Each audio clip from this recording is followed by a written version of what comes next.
Good evening, everyone. Welcome to the fourth conversation in a series exploring the topic of leadership and uncertainty, or leadership in uncertainty. It's a conversation series where we're stopping, we're pausing and taking a few deep breaths, looking at the world around us, looking at our place in it, and taking a deep look at ourselves as individuals who lead, as individuals who influence others, about what it means to occupy that space at a time where I think we're kind of collectively realizing, to an extent maybe we hadn't realized before, how unpredictable and how uncertain the world that we live in really is. So I would like to quickly introduce you to the panelists that will be joining me for a conversation this evening. And I probably shouldn't say panelists, because this is really not a panel discussion as much as it is a conversation. So my conversationalist friends this evening are Tanis Javin. Tanis teaches meditation at the Wellness Center at Western. She also teaches psychology and media courses at both Western and Fanshawe. Grayson Johnson is an educational designer, and she has a passion for town and city building.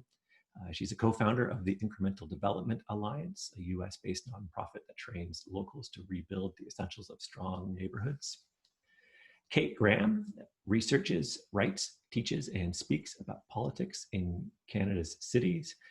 She works as the director of research at the Canadian Urban Institute and is pretty much a podcasting all-star as well. Did this pretty cool thing, tropping around the country, talking to people about their experience in politics.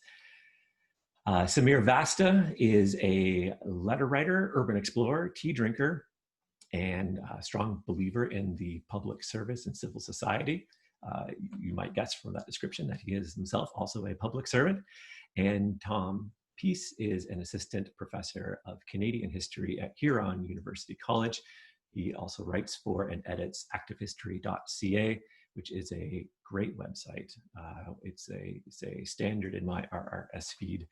And I recommend everyone takes a look at it. So anyway, we are here at Conversation 4 in this series. I feel like every time we kick off one of these dialogues, I need to go and look at the news for a second. And I feel like every time I do that, I'm becoming acutely aware that somebody's basic human rights or life is being trampled on in the world. I started off the last conversation we had in this series just meditating, I guess, on the idea that when I emailed each of you to participate in this dialogue, it was the pandemic was the front page news, and now, I mean, there are what we're seeing in the U.S. from the George Floyd murder, how that's shaping the conversations we're having here, now, in live time. It just brings home to me just how much of the future we do not see. And if we were having this conversation here in another few weeks, like how different might it be? So to begin, if I could ask you just to imagine like a classic Venn diagram, and we have leadership and we have uncertainty.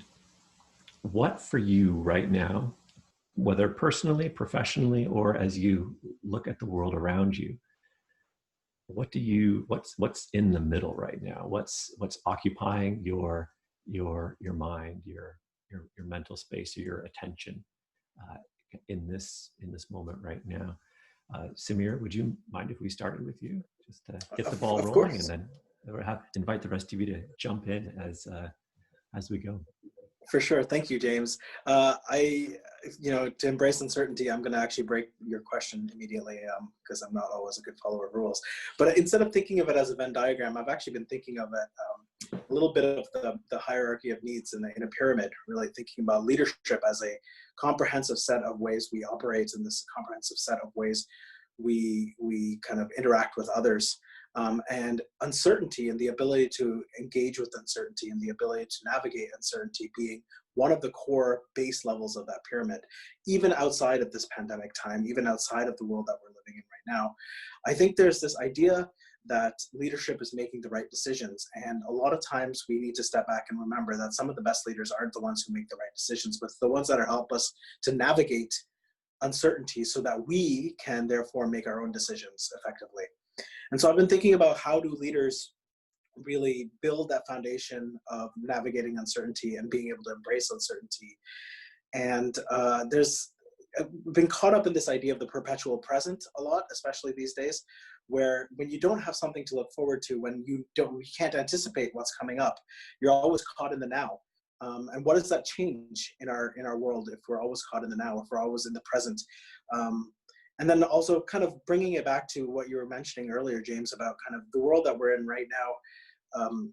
For a lot of people, navigating that uncertainty of knowing where our next meal is coming from, or knowing where, if my next interaction with the police was going to leave me injured or killed, that's an uncertainty that people live with all the time, and that hasn't changed now either. And so how do we make sure that the uncertainty that people feel all the time around their lives, their livelihoods, is not contributing to their allostatic load and making things a lot harder for them? So that's a few things that I'm playing with right now. Not quite a Venn diagram, but I hope that's okay to break your metaphor a little bit. Metaphors were made to be broken. That was the idea. Maybe I'll jump in, because it sounds like we are thinking about many similar things, Samir. And for me, 2020 has been a year of repeatedly thinking, what could be worse than this? I remember thinking about the wildfires and thinking how horrific that was, but also how poignantly it brought climate change into the focus. I remember reading about the inexplicable plane crash and being just devastated about, fractures in international relations and worrying about what would come. We then think about, the serial killing in Nova Scotia. We think about a global pandemic. I wouldn't have believed you if in January or February of this year you talked about schools being closed and people being home and people being displaced, record numbers of people experiencing unemployment, poverty, homelessness. And then, the last few weeks, I will say in my head, it's been, as this is in the news every single day, what could possibly be worse that will take the front page away from COVID? And in the last few days, we found it.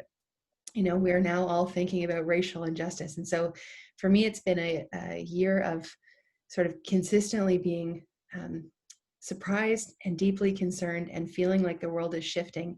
And yet the root of all of those instances and situations was always there. Climate change was already a crisis. Racism was already present. Inequalities in all forms were already there. So on some level, I feel like everything is the same. We're just in crisis, much more aware of it, and also much more reliant on leaders to be able to galvanize people to actually do something about it. And these are moments where action, I think, is more possible than normal, but it takes people coming together. And I think what we're seeing is leadership often outside of our formal structures of leadership.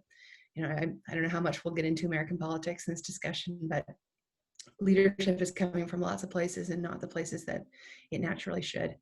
So yeah, for me, the two are very connected. And although it feels like a very uncertain time where things are always changing, in some ways it also just feels like we're more aware of things that have always been exactly the same. I can relate to so many things that you've said, Kate, already. And one thing actually that's been going on for me, I'm a meditation practitioner, and reflecting on uncertainty has been one of the very important concepts that we all have to basically be aware of. And reflecting on it, contemplating on uncertainty is supposed to actually bring you wisdom of appreciating when you are going through a difficult time, it's going to change, and when you are having a nice time, appreciating the importance of the present moment. But I find myself, uncertainty has been evolving for me going through this pandemic. When it started, I was thinking, oh, now uncertainty is available for everyone. Now we all have to collectively reflect on it and be mindful of what is happening currently in our lives, and there's no way of denying it or hiding from it.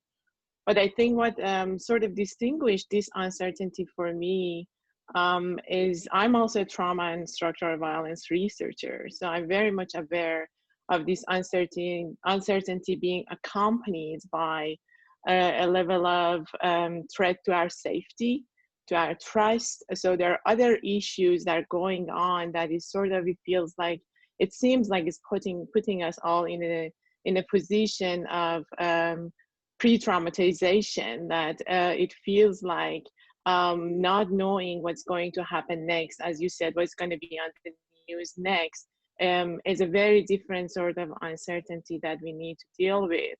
And where I can see it sort of can, I don't know, it's a Venn diagram or what kind of other figure you can imagine, but I see also leadership could happen on a macro level and on a micro level as an individual, how we deal with our family, all the way up to how we conduct ourselves in our community. And what brings these two together for me is the act of generosity. And generosity for me is how much space do I have for whatever that is happening, and how I can bring up compassion, starting from self-compassion all the way to compassion that I can bring to the community and understand where people are coming from. If I could just maybe build off that. When I was talking with my partner about this afternoon, she asked what the difference between uncertainty and vulnerability was. She said, well, are you talking about uncertainty or are you talking about vulnerability? And I think at this present moment, that's a key, I think, distinction. There's a lot of uncertainty, but when it comes to that Venn diagram, sorry, my camera's up here, that Venn diagram, where that intersection happens is in supporting people who feel vulnerable, I think, and providing a sense of direction. And that's something I wouldn't have said 3 months ago in a real concrete way. I'm more of a grassroots type of person, lots of ideas. But I felt over the past several months this real need for, like, what am I supposed to do? I'm a historian. I do long-term kind of overarching things. There's very little direct contribution I see professionally right now because it's so day to day. And what I've needed is somebody to say, you know, this is what you should be doing. And I think a lot of us still need that. And so it's that intersection between uncertainty and vulnerability that I think I hear you talking about as well, Fenez. I don't know if that's exactly what you're getting at, that I thought was really interesting about this question, but then also what to do with that sense of direction. And one of the questions I wanted to kind of throw out there in response to your prompts, James, was the question about supporting leadership, but also how to critique leadership in times of uncertainty, because it strikes me that a lot of these situations, as Kate, you've drawn out really well, we're kind of certain. We could have been relatively certain that there would have been, if not a pandemic, an epidemic of some sort. We certainly could have been certain after Occupy, I Don't Know More, and Black Lives Matter that this would happen again, because there's been no structural change. And the long-term care facilities that we were talking about last week, which are still an issue in Ontario and in Quebec, also not a surprise. And we need mechanisms to both support the people making the day-to-day decisions now that are so important, but also to keep that spirit and important voice of critique front and center. And that's a hard balance in these moments. I don't know if we want to take off in that direction or to circle back on the Venn diagram element. I hope I can tie some of it together, but I feel like uncertainty among a group of sort of the burdens of the human condition. You may think of grief or pain or all the things that we know we're not going to be able to scrape by without, right? They are a clarifying element. You know, you can't actually see leadership without the burden of uncertainty. You can't feel strength without the burden of vulnerability. You can't feel like everything is a flip side, right? Love is the flip side of grief. And so I feel like that is kind of the gift of this moment, is uncertainty is just part of the human condition. And it's the only way that we can really truly clarify and see and I think cultivate leadership, because what is leadership if you're not being decisive and fulfilling a duty in the face of uncertainty? I love how you just expressed that, Grayson, and I think it calls on each of us to be really reflective about how that awareness should change our own action. Something I've been thinking a lot about is if a part of all of these tragedies and difficult things this year is a heightened awareness of the problems around me, what am I prepared to actually do about it? How far am I prepared to go? How can I lead in the spaces where I am to be able to help address some of the underlying issues, not the situation, but the underlying problem? And, if collectively we do see people emerging in leadership roles in every way, from, as Tanaz said, within a family unit, all the way up to thinking about countries and nations, like a profound change can happen in a moment like this if we take that opportunity to really think about what this time is calling on us to do. But that's a big ask. Yeah, and it's what Thomas was saying, where you can predict a lot of these things. You can feel the tension. It's like it's really heavy in our lives at all times, but at these moments it kind of breaks through. And I'm sure that you've probably all been in conversation with your partners, your colleagues over the past little while about how everything gets put in perspective, right? Like everything has been put in perspective, as you were saying, Kate, like over and over and over again this year. And I don't know what direction that's going in or where that leaves us, but yeah, those are my thoughts on that. An interesting sub-thread, I think, to what all of you are pointing out is the importance of saying, let's not necessarily, we can't make a value call about uncertainty. We can make, and we should make value calls about injustice. We need to make value calls about suffering. We can make a value call about crisis, but uncertainty is woven into the fabric of what it means to be on the planet as a conscious species, such as ourselves. And it's clearly easy, I think, well, I'll speak only for myself. At times in my life, I can see myself conflating uncertainty with crisis, with injustice, with vulnerability, with grief, with pain, with suffering, which in retrospect tends to be what happens when I have expectations or assumptions about the way the world should be, and then the world doesn't line up to that great vision that I was trying to impose on it. How do you feel, and anyone take this and run with it, about holding the space of saying uncertainty itself is not the enemy nor the evil here. And in fact, it's good in many ways. It's exposing more of us to what was happening that we were maybe able to ignore easier before. And that is a good thing. The suffering is not a good thing. The injustice is not a good thing. But the fact that I'm sitting here right now and I can't see the future, as Tom said, I'm sitting right here right now, and I don't clearly see my role in the future. And that's kind of been another theme we've spoken to. Anyone want to take with that this kind of value of uncertainty and holding that while at the same time appreciating that? I mean, uncertainty for many people right now in the world is so tied up in crisis. Well, I can actually relate to what you're saying, as I started to speaking about uncertainty as one of the characteristics of existence.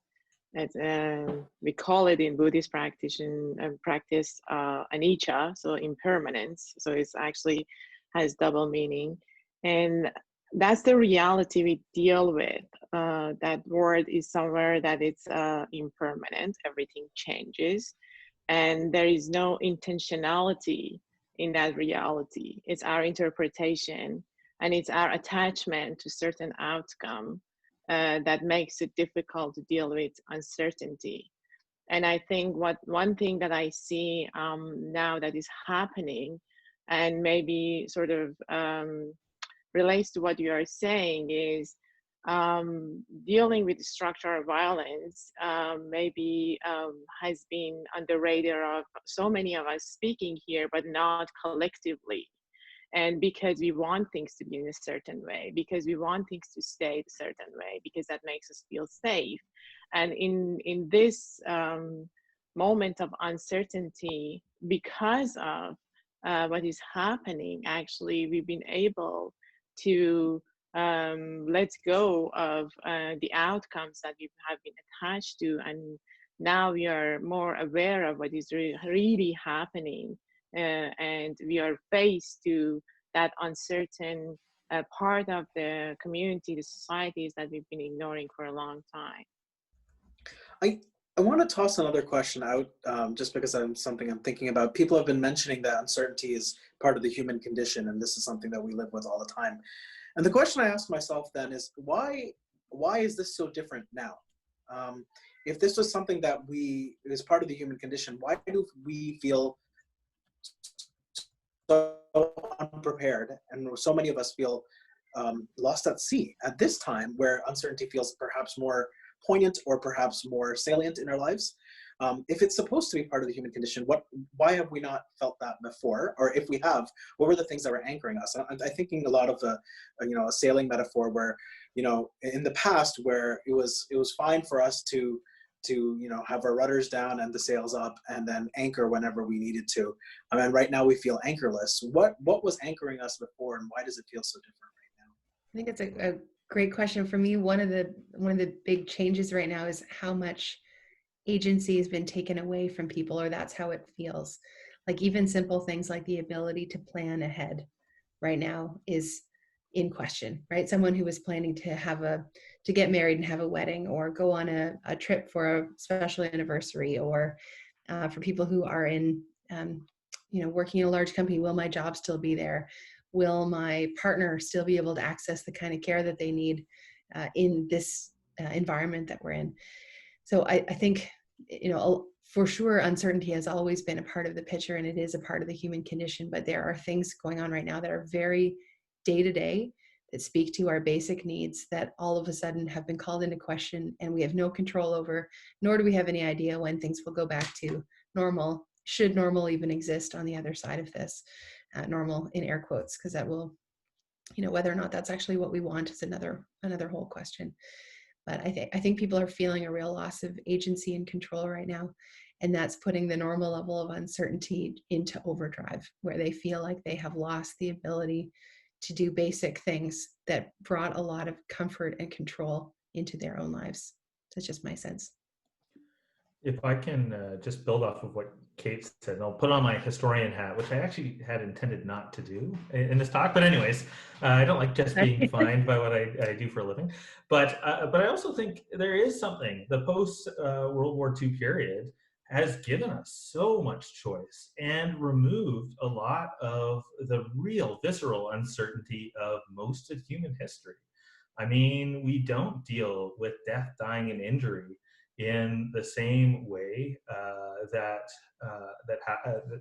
even our grandparents' generation did, or maybe even our parents' generation. And we also, and this is not, and I should recognize I'm talking about Canada here, because I also recognize this is the reality in many parts of the world. But we also don't deal with a coercive state. I mean, when this all happened, I was like, what, the government's going to tell us we have to stay home? Like that, this is Canada. This doesn't happen. I think a lot of people grapple with that. But to know that the state was re-educating Indigenous children and apprehending them from their homes, as the state still does to a certain, well, it still does. Full stop. Full stop there. But we don't see that as clearly, and it's not as much of a part of our daily day-to-day lives as it perhaps was in an earlier period. It's really great to have a historian around, so I hope that you don't hide that for the rest of the call. This is like a very rare treat to have a historian who can contribute like that. Yeah, I think it's also, we're all just going through it together.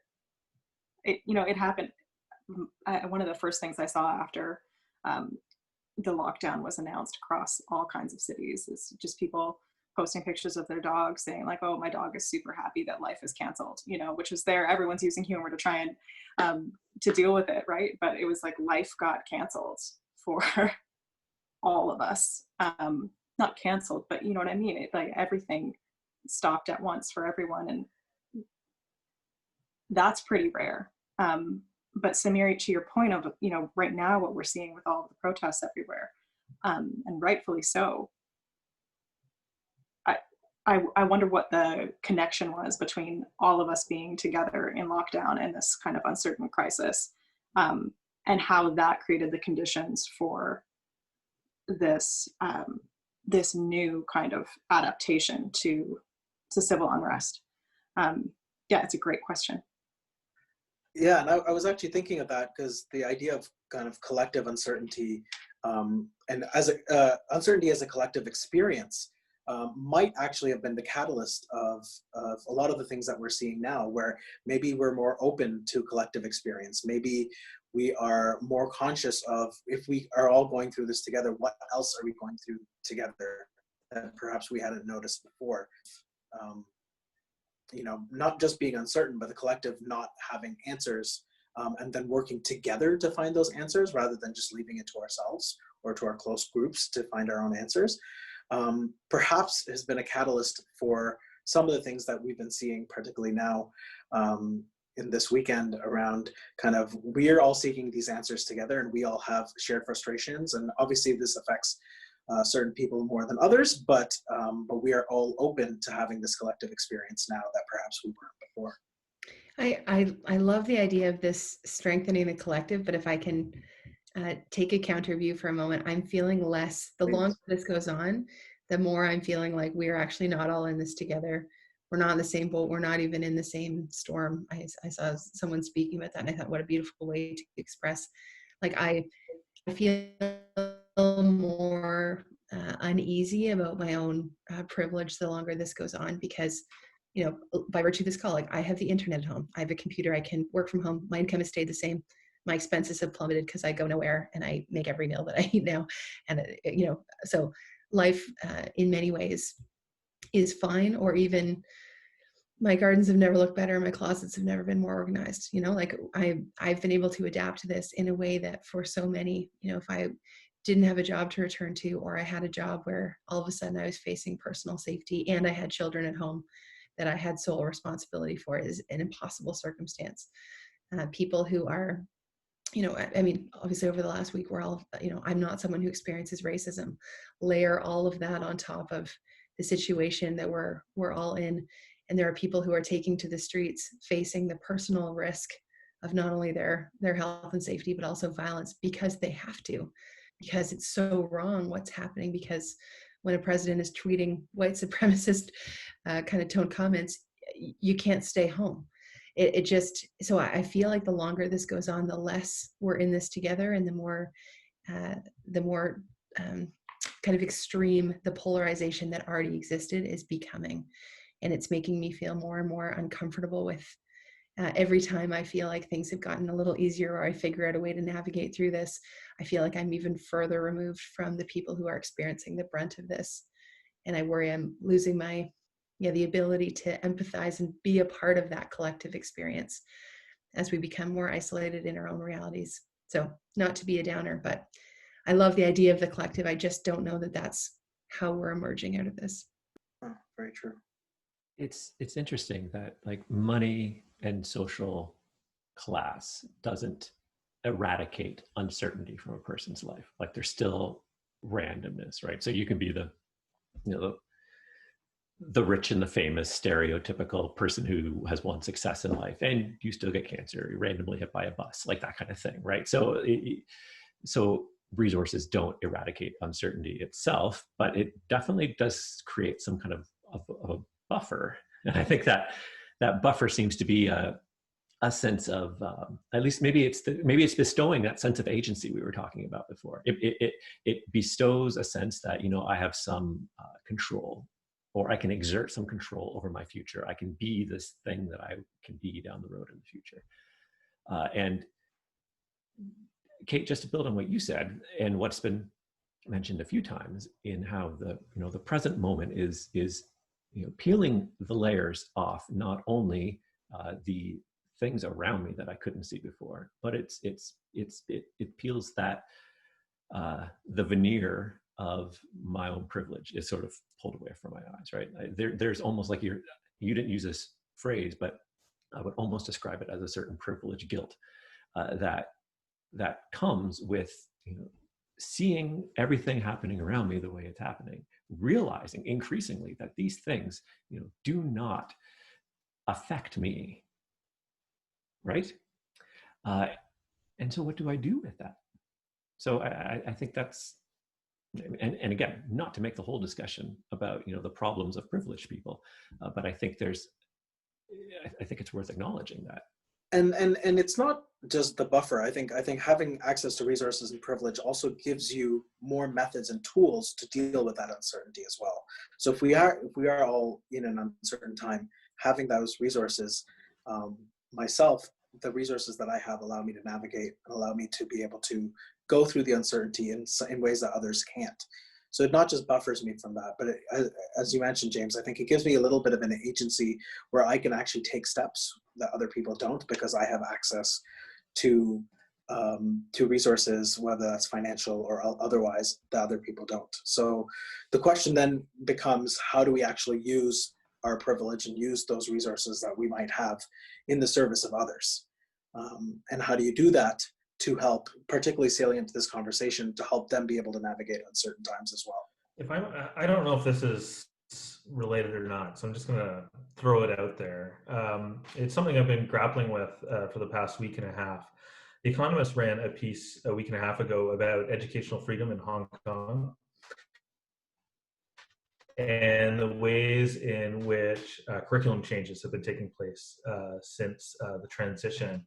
And one of the things that really sat with me, they use history as the example, but I think it applies broadly to the liberal arts, is the ways in which the curriculum is shifting from what we've talked about, critical analysis, debate and discussion about issues, towards having the right or correct idea.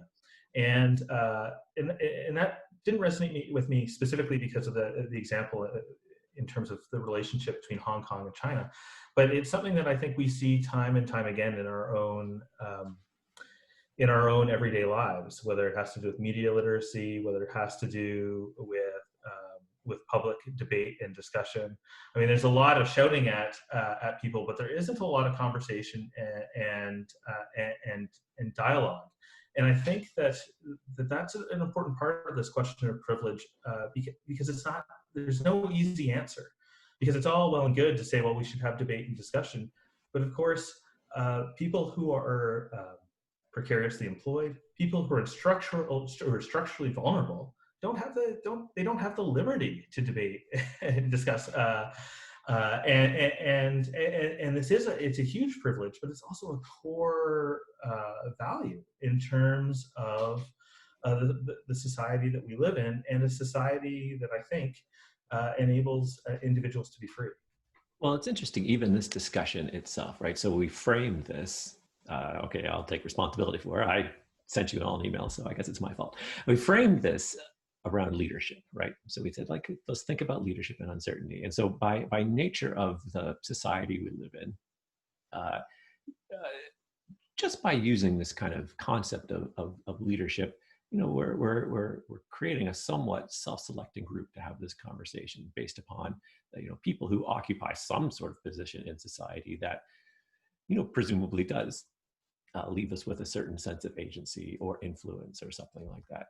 And so we have a kind of a skewed sample here to begin with in the first place. But I want to use that to bring us back to the leadership question in uncertainty. How are you working this through? What's step forward for you right now? And I know, Tom, you mentioned earlier, like it's maybe a question of clarity, seeing how, trying to match up a role I understood with a future I can't quite predict, and trying to map those things over each other.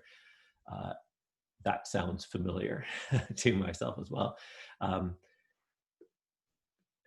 But presuming the leadership lens that we aren't, that we aren't all just having this conversation to leave this conversation and see what life happens to do to us, what does taking a step forward look like for you right now? Does anyone want to jump on that? Well, It's interesting that you use the concept of moving forward, because this is not to solve the problem, actually to add another angle to it that I've been thinking about is usually, again, coming from the trauma perspective, usually when we feel we are in danger, we choose fight or flight, basically responses. And since the beginning, I've been thinking what is happening to me, because even in the language we use move forward, move on. So there's always mobility, there's always movement in how we choose to wrestle with then it's a dangerous situation, something uncomfortable. And this is the very first time I feel, at least, that I've been told that I need to stay home. So I need to stay still in order to help, in order to protect myself, my family, my community, everyone. So I need to stay home. So I think on some level, collectively understanding that now how we're gonna go through this, what we are going through with staying still, is a new thing to all of us collectively. So we were just trying to add another layer to the maybe collectively what this is what we've been dealing with. But again, just to bring it back to your point, Grace and Kate, I think you also mentioned that the question I've been asking myself repeatedly is, who do you want to be in this situation? And I take it one day at a time, and at most 1 week at a time, to review that question again. Who do you want to be in this situation? And the only thing that's been a little bit helpful to me dealing with my students, my clients, my family, and myself also, being okay with where I am, bringing that self-compassion to myself, and also the generosity, the understanding that what is people's story in this situation, how much space I have to listen to their story, to understand where they come from, and how I can create a little bit of safety in the middle of this chaos for people to still stay connected. Well, I'd be interested to hear if Samir is having similar thoughts to me. Samir and I are expecting a baby one day apart. I'm the day before and he's the day after, and we'll see if it's ultimately, I think it's up to our future children to determine when they arrive. But I think at this stage of, being in the last few weeks of a pregnancy, for me, I feel hyper aware of thinking about the world around us, and that, there is a little one who is about to enter and knows nothing yet of the place that she is going to occupy, the world that she will inherit, and feeling both deeply worried about the many ways that we have failed in building the kind of world that I would feel proud to pass on. I feel like it's a world full of big, complicated problems, that many of which feel like they're getting worse, and wanting her to know that her parents are, modeling and also encouraging her to do, as I hope will try to do, everything we possibly can to make the world around us a better place, and to be willing to go all in on, the big injustices around us.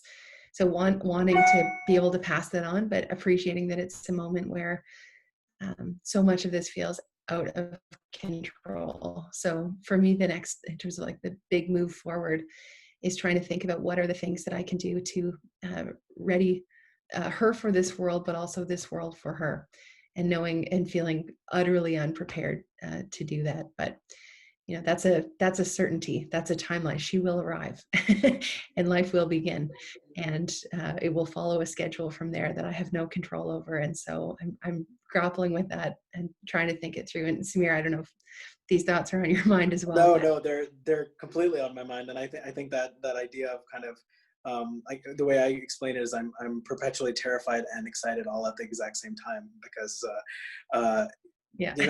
Going right into a whole other place of uncertainty, talking about kind of what we don't know what's coming. But I also think there's a beautiful sense of hope in there as well. The idea of kind of, yes, the world is it's not the world that I want to present to my daughter, but I can help shape the world that I want to present to my daughter in whatever way I can. And that even more, that she's going to be part of shaping that world as well. and hopefully making it for the better. And to tie it back to James, who you're saying kind of what is leadership, what's next in this kind of leadership idea, is that perhaps that infusion of hope is important too, because right now it's very easy to circle and cycle, and we need to, of course. I mean, we are dealing with crisis, we're dealing with chaos, we're dealing with a world that, you know, is not what perhaps we wanted to make it to be. But there is promise and potential in this upheaval that we're in, and that we can use this time, and already people are using this time to create the world that they want to shape and they want to see in the future. Maybe if I could just build off of what Samir has said. I plugged into a Globe and Mail webinar several weeks ago, and the take it was on the future of or what's to come for those of us working in post-secondary in terms of this turn to the digital.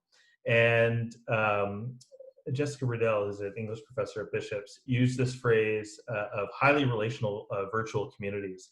And I actually think, like, what's the next step for me? I don't know. I'm actually in a really privileged position. I'm not teaching next year. I'm going on sabbatical. And this lockdown has been wonderful because I get to spend it with my partner and my 2 young kids in ways that I actually haven't, if I'm frank, over the 9 years that I've been a dad, because I've had just so many other pressures. And now it's a lot easier to balance because I don't go anywhere. And so if anyone's listening from here on college, I am still working, right? But there's no commuting time. We have our lunches together. It's fantastic. And I also have to say, I think I've connected more with friends and family in this time because it's afforded me an opportunity to be intentional about it. And I think that there are derivative benefits from that apply into the professional world as well. And I just, that highly relational virtual communities, I think, really gets at the promise of what we may be able to embark upon over the coming months as we make this transition in post-secondary, at least, to online learning.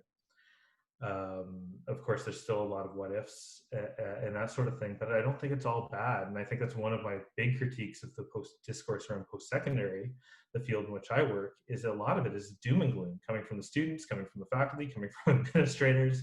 And it just doesn't need to. There are some things that are lost, but there's also things that are gained.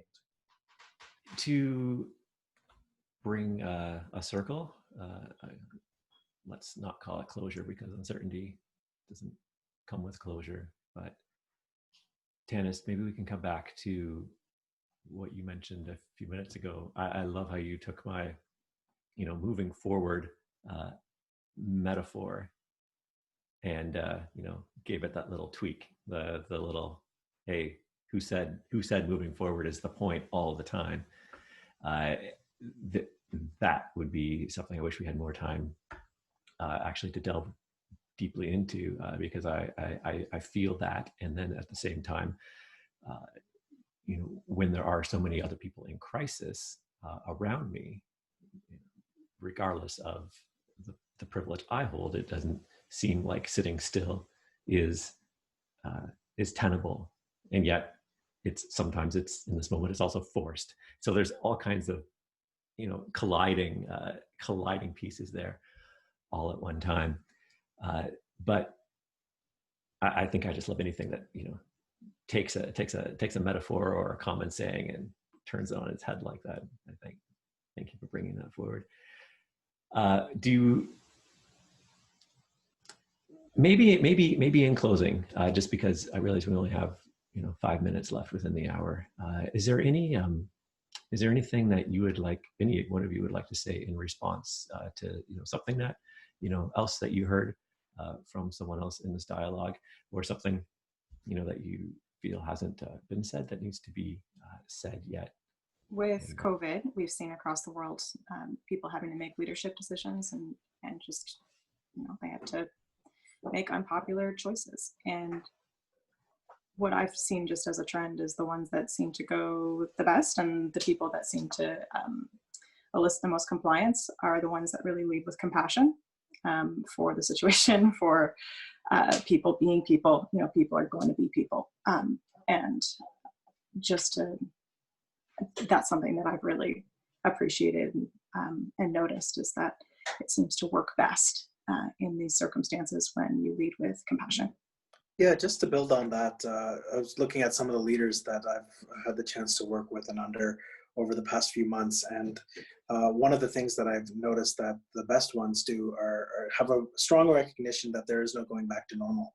So it's not when things go back to normal, we're going to be like this and let's just get through it. But it's very much let's work to shape what the new normal is going to look like. Let's work to shape when we come out of this, whatever that looks like, it's not going to be the same. And to understand that that is also traumatic for people as well, because it's going to be a complete change.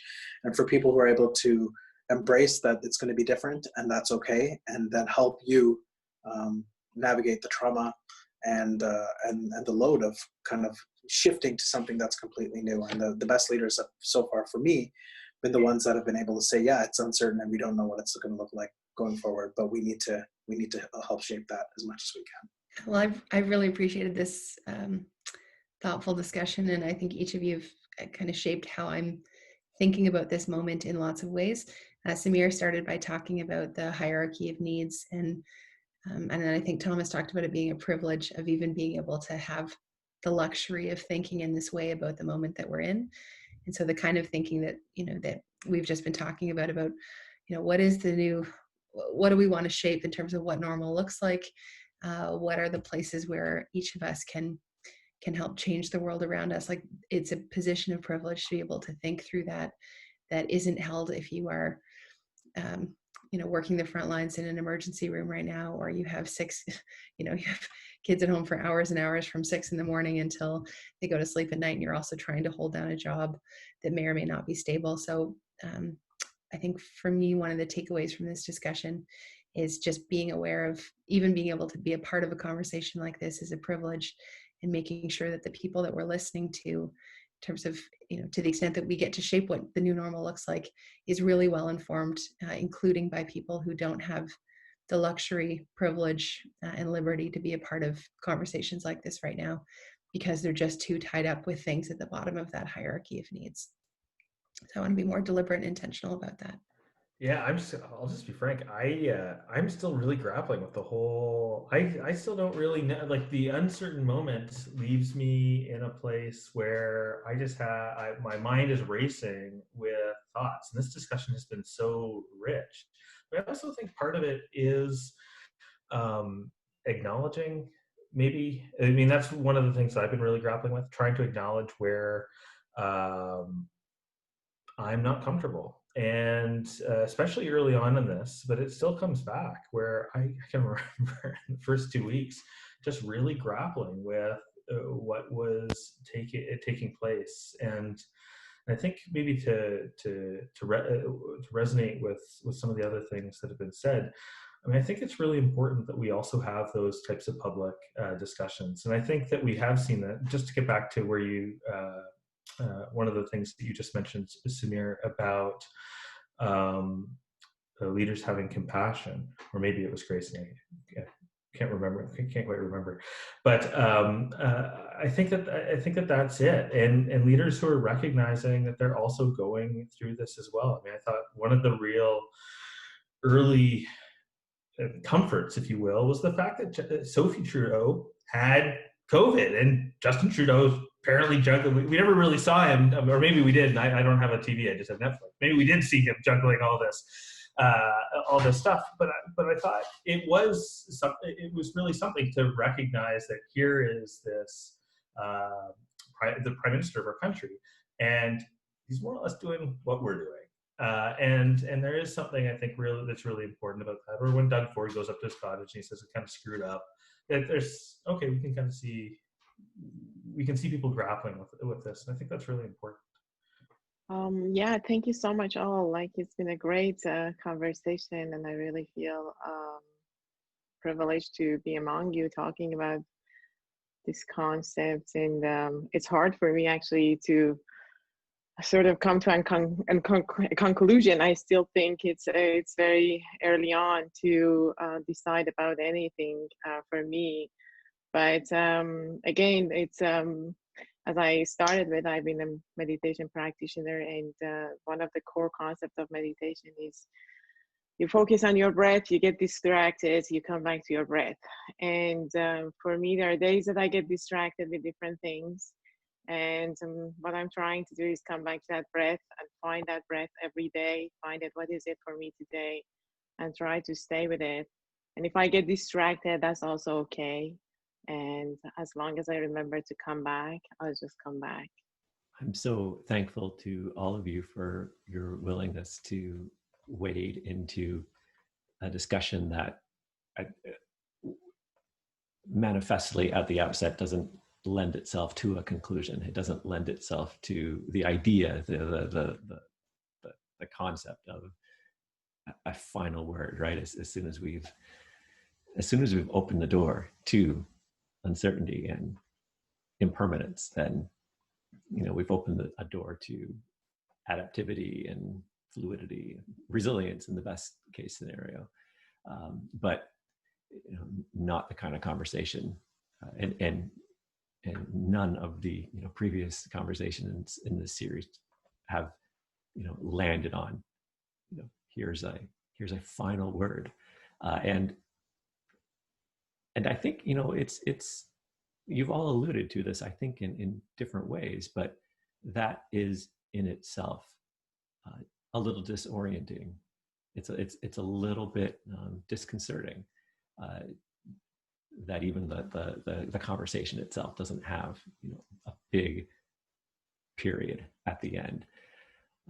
But all the same, I'm, as has been said, very thankful and feel very privileged for the opportunity to have this dialogue with each one of you. So Samir, Tanis, Tom, Kate, and Grayson, a debt of gratitude. Thanks for jumping in. If you have thoughts that ruminate as you reflect on this dialogue, please let me know. And I have your email addresses too, so I might hunt you down again someday to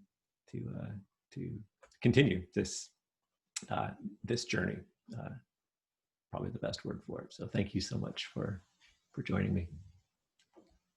Thank you, everyone.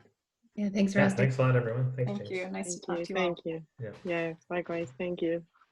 Have a good night. Okay. Have a nice night, everyone. Yeah. Yeah.